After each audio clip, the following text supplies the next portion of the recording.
Hello छात्रों, आप सबका आपके अपने यूट्यूब चैनल इंग्लिश योग 24 में स्वागत है। छात्रों, आज हम लोग पास्ट कंटिन्यूअस टेंस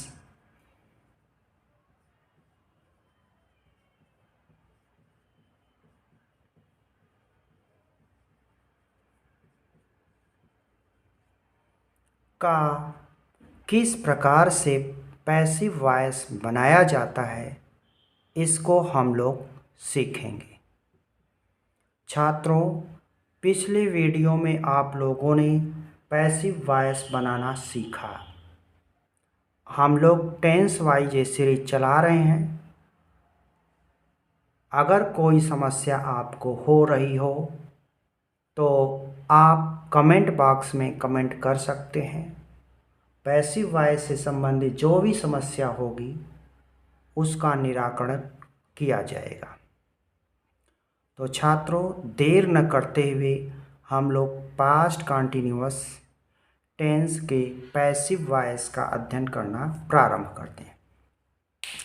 तो सबसे पहले हम लोग जनरल इन्फॉर्मेशन जान लेते हैं, क्योंकि बहुत से छात्र जिनको पैसिव वॉइस नहीं बनाने आता है, टेंस के बारे में कुछ नहीं जानते हैं, तो थोड़ा बहुत वह भी जान लें, जिससे सभी को पैसिव वॉइस बनाना आसान लगे।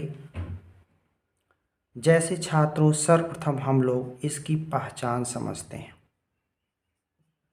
कैसे आइडेंटिफाई करेंगे कि ये हमारा टेंस पास्ट कंटिन्यूअस टेंस है। तो छात्रों, हिंदी वाक्यों के अंत में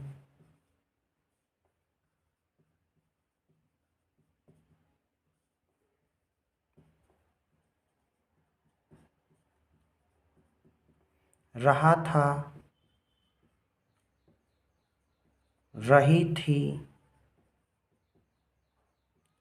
रहे थे आदि शब्द लगा होता है। अब छात्रों जान लें हेल्पिंग वर्ब, सहायक क्रिया। किस सहायक क्रिया का प्रयोग इसमें किया जाता है? Helping verb. तो छात्रों, इसमें दो हैं सहायक क्रिया प्रयुक्त होती हैं, एक है वाज और दूसरा है वर।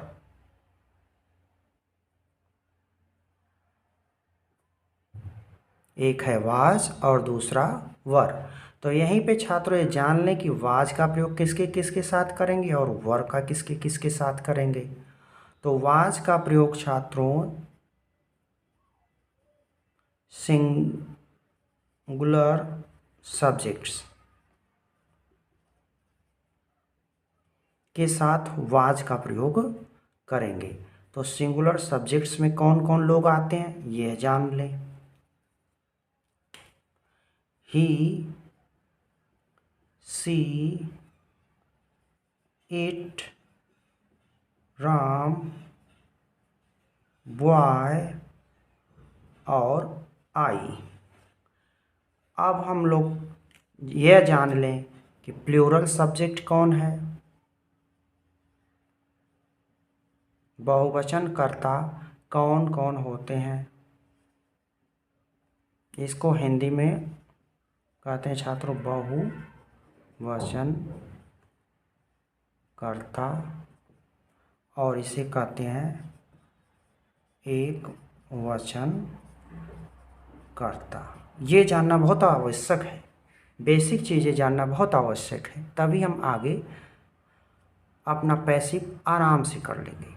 वर, अब यहाँ पे जान ले बहुवचन कर्ता में कौन कौन आते हैं। आई तो इधर आ गया, यह एक वचन में हो गया, तो आई के साथ आता है we, you, they, boys, girls. ये सभी हमारे बहुवचन कर्ता हैं। तो बहुवचन कर्ता होगा तो हम उसके साथ वर सहायक क्रिया का प्रयोग करेंगे। अगर एक वचन करता है, सिंगुलर सब्जेक्ट है, इसमें से कोई एक है, तो हम वाज का प्रयोग करेंगे। अब हम छात्रों देख लें मेन वर्ब, मुख्य क्रिया, जिसे हम मेन वर्ब कहते हैं। तो मेन वर्ब की जो फर्स्ट फॉर्म होती है उसमें हम लोग आईएनजी जोड़ देते हैं। मुख्य क्रिया की कौन सी फर्स्ट फॉर्म में आईएनजी जोड़ दिया जाता है, आईएनजी लगा दिया जाता है। तो इतना तक तो अभी तक हम लोग बेसिक स्ट्रक्चर समझे। अब ग्रामेटिकल रूप से एक्टिव वॉइस जो हम लोग ट्रांसलेशन करते हैं उसका स्ट्रक्चर देख ले छात्रों। अगर एक्टिव वॉइस में हमारा साधारण वाक्य है तो सबसे पहले सब्जेक्ट लिखेंगे, उसके बाद हेल्पिंग वर्ब, उसके बाद main verb plus main verb की फर्स्ट फॉर्म में आईएनजी जोड़ेंगे प्लस ऑब्जेक्ट प्लस ईटीसी अगर है तो। अब एक उदाहरण से एक्टिव वॉइस को समझ लेते हैं। जैसे कहा जाए मोहन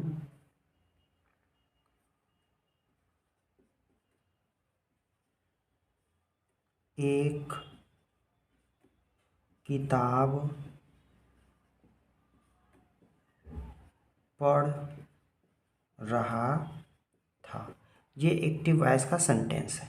तो एक्टिव वॉइस के सेंटेंस को हम ट्रांसलेट कैसे करेंगे ये भी साथ साथ सीखते चलें। इसके बाद पैसिव वॉइस हम लोग बनाएंगे अभी। तो कह रहा है सबसे पहले सब्जेक्ट, फिर हेल्पिंग वर्ब, फिर मेन वर्ब में आईएनजी लगेगा, फिर ऑब्जेक्ट, फिर ईटीसी।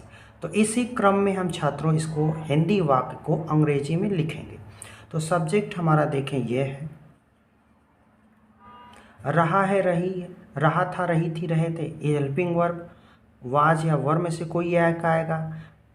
मोहन, मोहन एक लड़के का नाम है, जैसे राम है तो मोहन को हम मोहन सबसे पहले लिखें, मोहन। आगे कह रहा है कि हेल्पिंग वर्ब आने चाहिए, helping verb, helping was verb. तो कह रहा है कि वाज एक वचन कर्ता के साथ, तो सब्जेक्ट राम एक वचन है, मोहन एक वचन है, रहा था तो वाज हो जाएगा।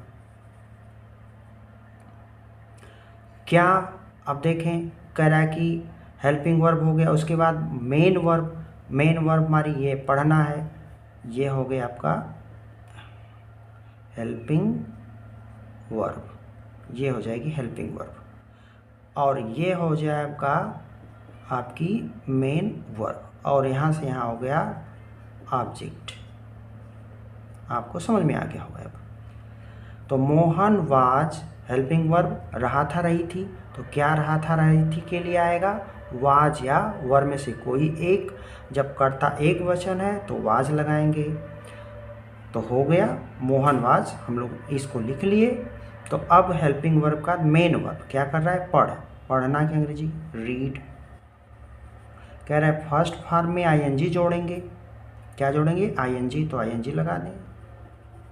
मोहन वाज रीडिंग, अब कह रहा है कि ऑब्जेक्ट लिखिए, तो ऑब्जेक्ट क्या है, एक पुस्तक, तो ए बुक। आप लोग एक्टिव वॉइस के फार्मूले को समझ गए होंगे। यही फार्मूला हमारा यूज होगा ट्रांसलेशन में, और यही फार्मूला हमारा रीऑर्डरिंग सेंटेंस में। तो अब हम लोग आगे बढ़ते हैं पैसिव वॉइस की तरह। भूमिका अब आपको समझ में आ गई होगी।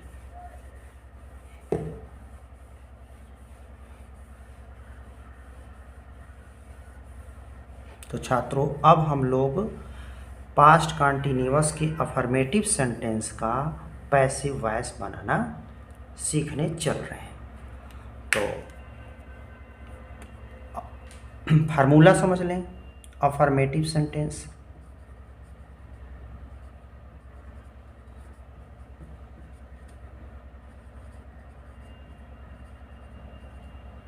अफर्मेटिव सेंटेंस एक्टिव वॉइस का फार्मूला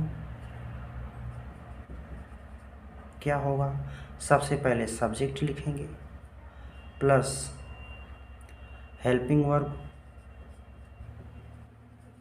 उसके बाद मेन वर्ब की फर्स्ट फॉर्म, उसमें हम आईएनजी जोड़ेंगे, उसके बाद ऑब्जेक्ट होना चाहिए, ये सी रहेगा शायद, उसके बाद ETC होना चाहिए। अब यहीं पे पैसिव वॉइस का भी फार्मूला देख लें। तो पैसिव वॉइस में सर्वप्रथम हम लोग ऑब्जेक्ट को लाएंगे, उसके बाद वाज या वर में से कोई एक लिखेंगे, प्लस बीइंग लाएंगे, उसके बाद मेन वर्ब की हमेशा थर्ड फॉर्म लाएंगे, प्लस ETC है तो उसे लाएंगे, उसके बाद बाई प्लस सब्जेक्ट का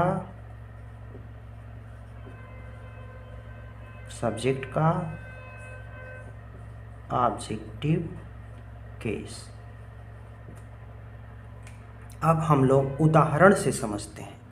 पहला एग्जाम्पल था एक्टिव वॉइस का, अभी हम लोगों ने लिखा एक्टिव वॉइस का प्रथम एग्जाम्पल। इसके पहले हम लोग लिखे थे Mohan was reading a book, हम लोगों ने यही लिखा था कि Mohan was reading a book, ये हमारा एक्टिव वॉइस में था। तो इसमें हम लोगों ने ये जान लिया कि ये हमारा सब्जेक्ट है, ये हमारी हेल्पिंग वर्ब है, सहायक क्रिया, ये हमारी मेन वर्ब है, फर्स्ट फॉर्म में ING लगा हुआ है, और ए बुक ये हमारा ऑब्जेक्ट है। तो नियम के अनुसार हम सबसे पहले ऑब्जेक्ट को लाएंगे पैसिव वॉइस बनाते वक्त। तो सर्वप्रथम क्या करेंगे, हम ऑब्जेक्ट को यहाँ से उठा करके ऐसे यहाँ पे लाएंगे, ए बुक। ए बुक हमारा ऑब्जेक्ट है, और जो क्या है, एक किताब की बात हो रही है, एक किताब की बात हो रही है, तो एक वचनकर्ता में ये आएगा। तो एक वचनकर्ता में वाज, बहुवचनकर्ता रहेगा तो वर, तो क्या लगाएंगे, ए बुक के साथ वाज। अब कह रहा है वाज या वर में से कोई एक, हमने वाज को लगा लिया, बच्चा क्या, बीइंग लाएं, a book was being main verb हमारी यही है, इसमें ING लगा है, इसका थर्ड फॉर्म, तो red, a book was being red. फिर कह रहा है ETC कोई नहीं है, बाई लिख लें। कह रहा है सब्जेक्ट का ऑब्जेक्टिव केस, तो मोहन का कोई ऑब्जेक्टिव केस नहीं होगा क्योंकि यह नाउन है, नाउन जब रहेगा जिसका तेज लिखा जाएगा। तो a book was being red by Mohan. अब छात्रों एक और एग्जाम्पल से इसको समझ लेते हैं, नेक्स्ट एग्जाम्पल से।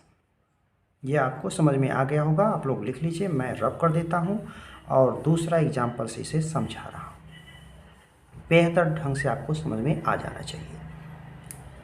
फिर दोबारा आपको कभी भी एक्टिव पैसिव वॉइस पढ़ने की ज़रूरत ना पड़े।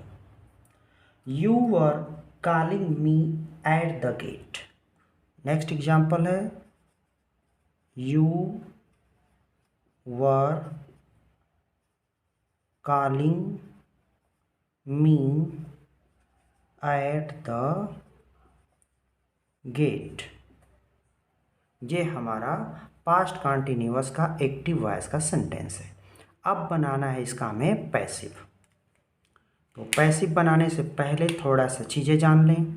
ये हमारा हो गया सब्जेक्ट, ये हो गई हमारी हेल्पिंग वर्ब, ये हो गया हमारा मेन वर्ब, ये हो गया हमारा ऑब्जेक्ट, और यहाँ से यहाँ तक ये हो गया ETC। तो कहा गया कि ऑब्जेक्ट को सबसे पहले लाना है, नियमानुसार हम चलें, ऑब्जेक्ट को सबसे पहले तो ऑब्जेक्ट को लिया दिया यहाँ पर, तो ऑब्जेक्ट क्या है, मी। जब इधर आएगा तो यह सब्जेक्ट हो जाएगा। देखें, जब यह इधर आएगा तो यहाँ पे सब्जेक्ट हो जाएगा, सब्जेक्टिव केस इसका प्रयोग होगा। सब यहाँ पे इसका क्या करेंगे, सब्जेक्टिव केस प्रयोग करेंगे। तो सब्जेक्टिव केस प्रयोग करेंगे तो आई का सब्जेक्टिव, मी का सब्जेक्टिव केस आई। अब आई के साथ क्या लगेगा, सहायक क्रिया वाज या वर्ब, बताया गया है वाज, तो आई वाज हो गया, हेल्पिंग वर्ब आ गई, हेल्पिंग वर्ब आ गई। उसके बाद कह रहा है बीइंग, तो बीइंग हम लोग ले लें, आई वाज बीइंग। फिर कह रहा है मेन वर्ब, अब हमारी जैसे ही हेल्पिंग वर्ब आ गई तो जो मेन वर्ब है वो आनी चाहिए। मेन वर्ब की थर्ड फॉर्म कॉल का कॉल्ड, तो आई वाज बीइंग कॉल्ड। अब कह रहा है ईटीसी, क्या कह रहा है, ईटीसी, तो एट द गेट। अब कह रहा है बाई, बाई लगा दिए। अब सब्जेक्ट यू है, यू को यहाँ पे लाएंगे। जब यहाँ पे सब्जेक्ट को लाएंगे तो लिखा गया सब्जेक्ट का ऑब्जेक्टिव केस, यहाँ पे लाएंगे सब्जेक्ट को, यू को यहाँ पे लाएंगे तो यहाँ पे यह सब्जेक्ट है, यहाँ पे आएगा तो ऑब्जेक्ट बनेगा। तो सब्जेक्ट का ऑब्जेक्टिव केस यू का यू ही रहेगा, यू का यू ही रहेगा। आपको समझ में आ गया होगा बेहतर ढंग से। नहीं आया है तो इसी को हम दूसरे तरह से समझा रहे हैं, थोड़ा सा यहाँ पे हम चेंज कर दे रहे हैं, इसी को नहीं समझ में आ रहा है तो अब लिखा जाए ही, यहाँ पे was, he was calling me at the gate, he was calling me at the gate. Me को ऑब्जेक्ट है, सब्जेक्ट आई हो गया, आई के साथ वाज लगा दिया गया, बीइंग कॉल्ड। अब ये जो ईटीसी है एट द गेट हो गया। इसके बाद बाई हमको लाना है, बाई ला दिए। अब कह रहा है कि ही जो है हमारा सब्जेक्ट है, यहाँ पर ऑब्जेक्टिव केस आना चाहिए, तो ही का ऑब्जेक्टिव केस क्या होगा, हिम। अब आपको बेहतर ढंग से समझ में आ गया होगा। इसका छात्रों एक और तरीके से बनाएंगे। ये जो हमारा ईटीसी वर्ड है, एक्स्ट्रा वर्ड, उसको हम बाई से पहले बाद में बाद में भी लिख सकते हैं। जैसे ऐसे लिखें, देखें, आई वाज बीइंग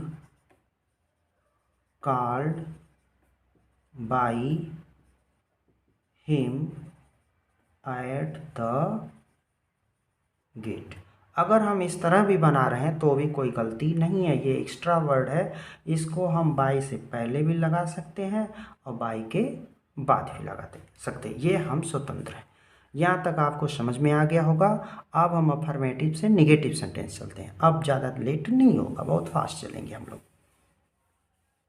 तो अब हम लोग नेगेटिव चलते हैं। नेगेटिव में भी फार्मूला यही रहेगा, थोड़ा सा बदल जाएगा।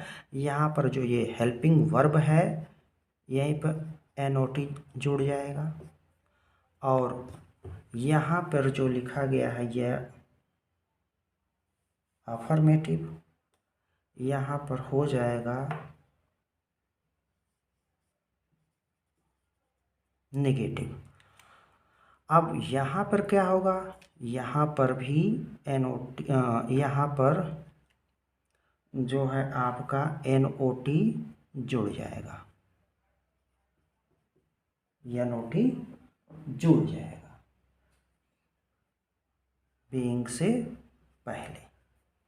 उदाहरण से अब समझ लें, एक्टिव का उदाहरण लिखें, एक उदाहरण से समझ लें इसको। उदाहरण लिखा जाए, ही वाज नॉट हेल्पिंग, किसे, ही वाज नॉट हेल्पिंग, बस इतना हो गया। इतने से बन सकता है। He was not helping me, object होना चाहिए, हेल्पिंग मी छूट रहा था। तो अब पैसिव देखा जाए इसका छात्रों, आई आ जाएगा यहाँ, आई वॉज नॉट बीइंग, अब आ जाएगा यहाँ पर I was not being helped,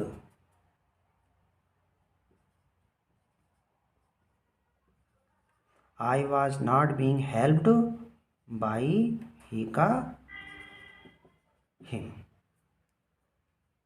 एक और उदाहरण देख लें एक्टिव वॉइस का, नकारात्मक सेंटेंस का। एक और उदाहरण देख लें, आई वॉज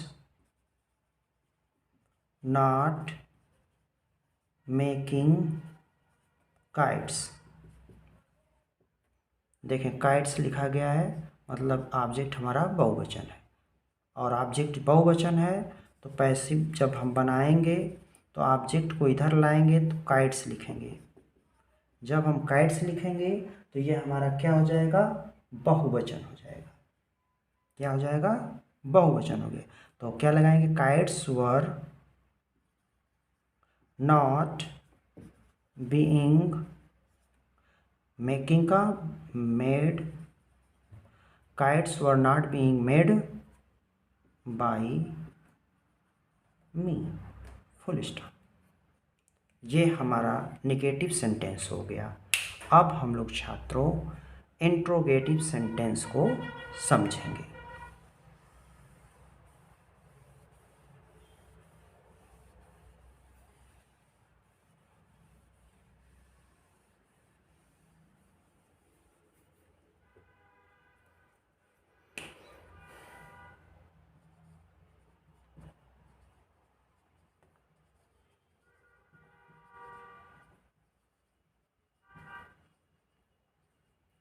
इंट्रोगेटिव सेंटेंस, इसमें सिंगल इंट्रोगेटिव को समझेंगे। Number 1,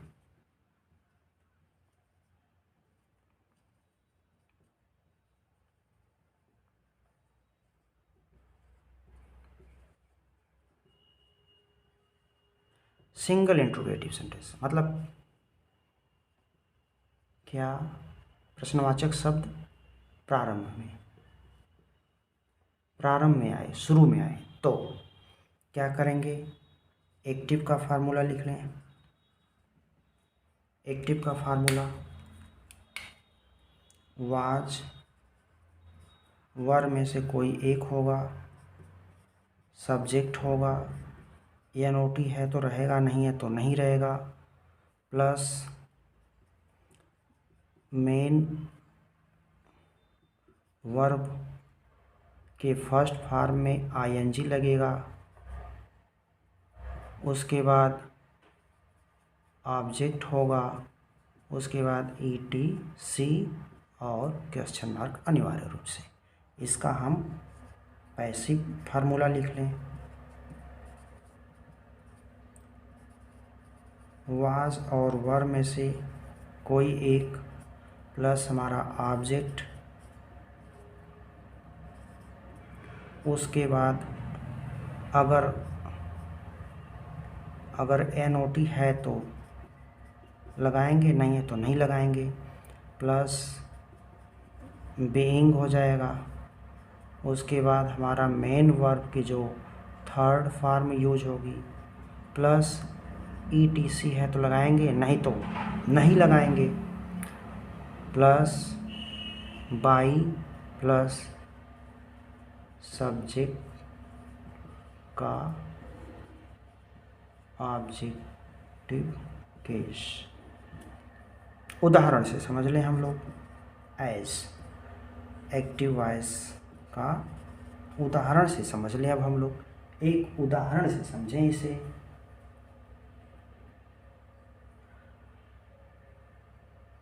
were you speaking, were you speaking the truth? Were you speaking the truth active हो गया। अब इसका पैसिव बनाना है। ट्रूथ हमारा ऑब्जेक्ट है, सिंगुलर है, तो सबसे पहले इसको हम इधर लाएंगे। उसके पहले प्रश्नवाचक है तो प्रश्नवाचक वाज वर में से डिसाइड कर लें। यह सिंगुलर सब्जेक्ट है हमारा, तो वाज आएगा। प्लूरल रहता तो वर आता, तो क्या लिखेंगे? वाज। अब इधर लाएं, the truth, was the truth, object आ गया। अब कह रहे हैं नॉट है तो लगाएंगे, नहीं तो नहीं लगाएंगे, है ही नहीं तो क्यों लगाएं? जब एक्टिव वॉइस में देख लें, नॉट है, नहीं है, नहीं लगाएंगे। फिर बीइंग, बीइंग आ गया। वाज द ट्रूथ बीइंग, फिर कह रहा है कि मेन वर्ब की third form speak, spoke, spoken.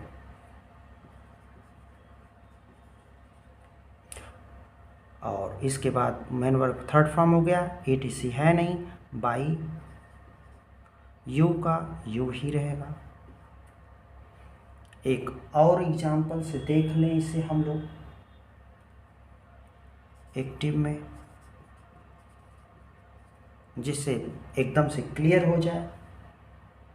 लिखें, was he not praising the students, was he not praising the students, प्रश्नवाचक चिन्ह, क्वेश्चन मार्क। तो पैसिव बनाए इसका, स्टूडेंट्स है यहाँ पर, ये हमारा सब्जेक्ट क्या है? प्लूरल है, तो इसे लाएंगे इधर, प्लूरल है। वाज वर में से कोई एक होना चाहिए, जब प्लूरल है तो हम क्या लिखेंगे? वर लेंगे, वर ऑफ द स्टूडेंट्स।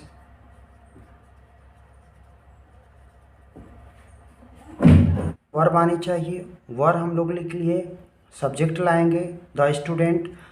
इसके बाद कहा गया ऑब्जेक्ट के बाद अगर एनओटी है, नॉट है, तो उसको लिखेंगे। इस वाक्य में नॉट है तो हम लोग नॉट लिख लें। उसके बाद कह रहा है कि बीइंग आना चाहिए, हम लोग बीइंग लिख लें। उसके बाद कह रहा है कि मेन वर्ब की थर्ड फॉर्म, तो मेन वर्ब क्या है? प्रेजिंग। क्या है मेन वर्ब? प्रेजिंग। तो प्रेजिंग का क्या होगा? Praised. Were the student not being praised, यहाँ तक हो गया। etc इसमें कोई है नहीं, बाई लगा लें। बाई के बाद अब कह रहा है कि सब्जेक्ट का ऑब्जेक्टिव केस, तो सब्जेक्ट क्या है? सब्जेक्ट ही है, ये हमारा सब्जेक्ट है। इधर आएगा ही का हिम हो जाएगा, तो यहाँ पर प्रश्नवाचक चिन्ह लग गया। ये हमारा कंप्लीट हो गया।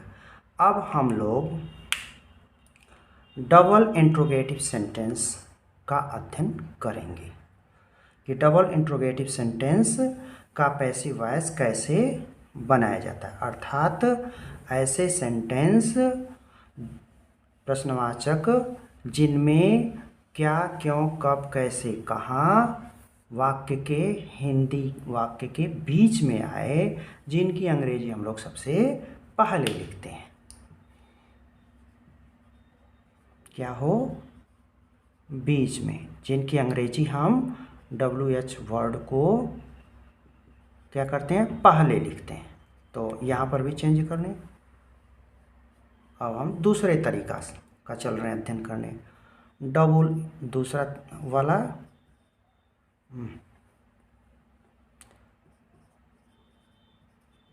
डबल इंट्रोगेटिव सेंटेंस, अर्थात क्या, क्यों, कब, कैसे, कहाँ वाक्यों के बीच में है, जिनकी अंग्रेजी हम लोग सबसे पहले लिखते हैं। तो इसका एक्टिव वॉइस में फार्मूला क्या होगा, ट्रांसलेशन का फार्मूला क्या होगा, ये जान लें। तो सबसे पहले हम WH वर्ड लिखेंगे, फिर हेल्पिंग वर्ब में वाज या वर में से कोई एक लिखेंगे, फिर सब्जेक्ट लिखेंगे, फिर NOT है तो लिखेंगे, नहीं है तो नहीं लिखेंगे। फिर हम मेन वर्ब की फर्स्ट फॉर्म में ING जोड़ेंगे उसके बाद हम लोग क्या लिखेंगे, ऑब्जेक्ट लिखेंगे। उसके बाद क्या लिखेंगे, ETC, लास्ट में प्रश्नवाचक चिन्ह लगाएंगे। ये तो हमारा फार्मूला हुआ एक्टिव वॉइस का। अब हम लोग फार्मूला बना रहे हैं पैसिव वॉइस का। पैसिव वॉइस का फार्मूला क्या होगा, तो WH वर्ड को जिसका तेज लिख लेंगे। WH वर्ड वैसे लिख लिए, फिर वाज या वर में से जो होगा उसको लिख लेंगे। उसके बाद क्या लिखेंगे, अब वाज या वर लिख लिए, उसके बाद क्या लिखेंगे, क्या लिखेंगे, सब्जेक्ट। अब सब्जेक्ट लिख लिए, वाक्य अगर हमारा नकारात्मक है तो क्या जोड़ेंगे, यहाँ पे NO2 जोड़ेंगे, नहीं है तो नहीं जोड़ेंगे। तो फिर क्या करेंगे, बीइंग लिख लेंगे।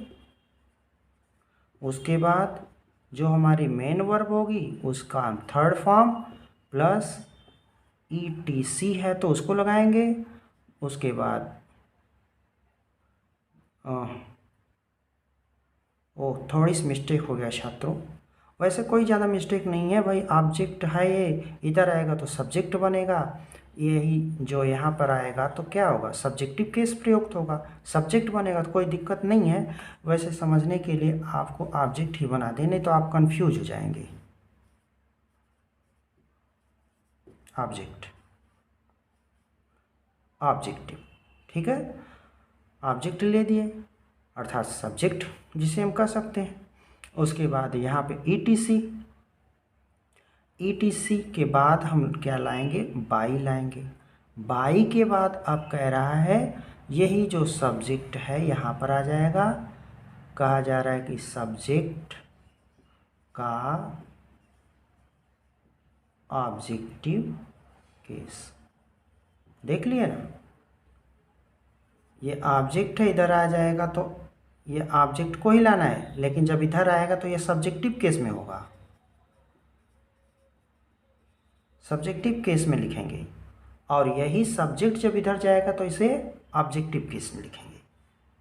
अब हम लोग एग्जाम्पल देखते हैं, एक्टिव वॉइस के एग्जाम्पल। एक्टिव वॉइस का पहला एग्जाम्पल हम लोग लिखते हैं, where was he placing the watch where was he placing the watch, question mark. ये हमारा क्वेश्चन वर्ड हो गया, प्रश्नवाचक। ये हो गया सहायक क्रिया, ये हो गया सब्जेक्ट, ये हो गया मेन वर्ब, ये हो गया ऑब्जेक्ट। लिख लें, क्वेश्चन वर्ड, प्रश्नवाचक शब्द, क्वेश्चन वर्ड। हाँ, ये हो गई हेल्पिंग वर्ब, हेल्पिंग, ऐसे लिखें, हेल्पिंग वर्ब। ये हो गया हमारा सब्जेक्ट, ये हो गया हमारा मेन वर्ब, ये हो गया हमारा ऑब्जेक्ट। तो सबसे पहले प्रश्नवाचक शब्द आया है WH, तो WH यहाँ पर भी है एक्टिव में, यहाँ पर भी एक्टिव में, यहाँ पैसिव हम बना रहे हैं तो पैसिव में कह रहा है कि जैसे तैसे उतार लें, तो WH जैसे का तैसे उतार लें। याद रखेंगे कि हूँ ना हो, हूँ है तो थोड़ा सा शर्त आ जाती है। वेयर हो गया। अब कह रहा है कि ऑब्जेक्ट देखा जाए, ऑब्जेक्ट वाच है, एक वचन है, वाज यहाँ पर भी है तो वही वाज उतार लें जब एक वचन है तो, where was.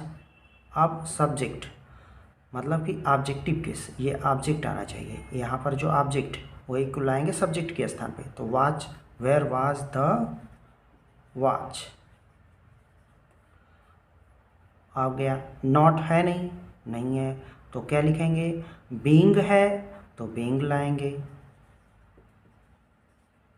Was were the was being, place का प्लेस्ड हो जाएगा,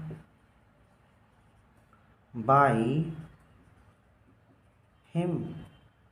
अब आप देख लीजिए, आपको समझ में आ गया होगा। यहाँ पे थोड़ा सा कन्फ्यूजन आपको हो गया होगा कि एक्टिव वॉइस में ये सब्जेक्ट है, तो सब्जेक्ट को जब हम पैसिव वॉइस में ले जाएंगे तो सब्जेक्ट का ऑब्जेक्टिव केस होगा, और जो एक्टिव वॉइस का हमारा ये ऑब्जेक्ट है जब पैसिव वॉइस में लाएंगे तो ये इसको सब्जेक्टिव केस में लिखा जाएगा। ठीक, एक और उदाहरण से इसे समझ लें ताकि बेहतर ढंग से समझ में आ जाए।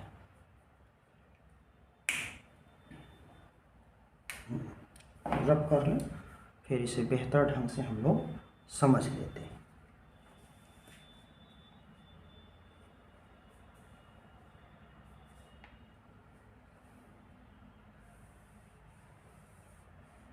दूसरा उदाहरण इसका हम लोग समझ लें। दूसरा उदाहरण है why was he writing a letter. Why was ही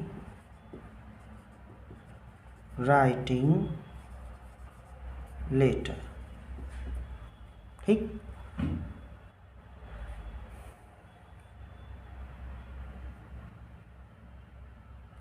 थोड़ा सा ऐसे समझे छात्रों, यहाँ पे आपका कन्फ्यूजन जो है उसे हम दूर करना चाह रहे हैं।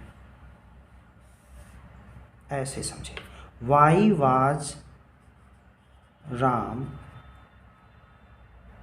वाई वाज राम बीटिंग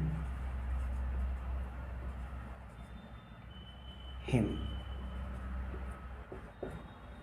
ठीक, ये देखें एक्टिव वॉइस में WH वर्ड आ गया, ये हेल्पिंग वर्ब आ गई, सब्जेक्ट आ गया, नॉट नहीं है, वाई वाज राम नॉट। एक मिनट, थोड़ा सा नॉट को भी ले लिया जाए।